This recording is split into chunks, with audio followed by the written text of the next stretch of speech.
let me make sure that you understand I'm not here representing the NRA. I'm not even a member. Okay? Secondly, I'd like to say that in your opening statements, you commented specifically on my testimony, saying that basically it had nothing to do with this issue. And I had to chuckle because then I noticed you had Mr. Brady up here, who was hit not with an assault weapon but with a .22 caliber revolver. So getting beyond that, I didn't grow up in a house with guns. I don't hunt. I personally abhor hunting. But I was given a gun by a friend when I was 21 to carry in my purse for self-defense, and I was taught how to use it. A couple of years ago, my parents and I went to a cafeteria in Texas on a bright sunny day. We weren't in a dark alley where we weren't supposed to be. And as you all know the story, this madman drove his truck through the window, and he began shooting. Well, immediately, my father and I got down on the floor and put the table up in front of us. And this guy kept shooting. And you're thinking, what could it be? Is it a robbery? That's the first thing that generally comes to mind. And he keeps shooting. It took me a good 45 seconds to realize that this man wasn't there to commit a robbery. He wasn't there for a hit. He was there to simply shoot as many people as he possibly could. Now, I'd like to make something clear. I hear all this talk about how many bullets can go in a clip. I've been there. I can tell you it doesn't matter. It takes 1 second to switch out a clip. You can have 1 bullet or 100 bullets. It doesn't matter, guys. I've been there. He goes, dump, dump, just like that. That's not enough time to rush a man. I promise you. When I finally realized what was occurring, I thought, I got him. And I reached for my purse. He was maybe 12 feet away. Is it possible my gun could have jammed? Sure.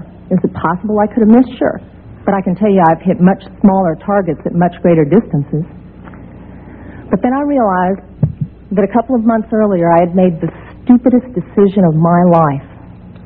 I took my gun out of my purse and left it in my car.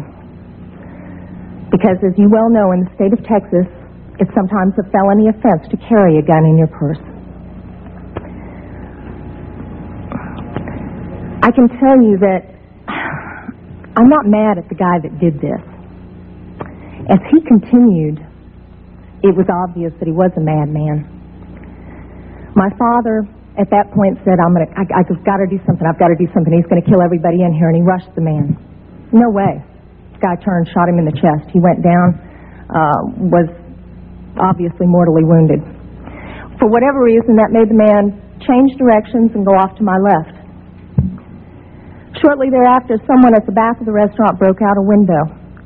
When I saw what looked like an opportunity to escape, I turned around and I grabbed my mother by the shirt and I said, come on, we've got to run, we've got to get out of here. And then my feet grew wings and I was out the back window. As soon as I got out, I realized that my mother had not followed me out. And as I learned from the police officers, she had crawled over to where my father was and cradled him until the guy got back around to her, put the gun to her head. She looked up at him, put her head down, and he pulled the trigger. My parents had just had their 47th wedding anniversary. She wasn't going anywhere. As I mentioned, I'm not really mad at the guy that did this, and I'm certainly not mad at the guns that did this. They didn't walk in there by themselves and pull their own triggers. The guy that did it was a lunatic. That's like being mad at a rabid dog.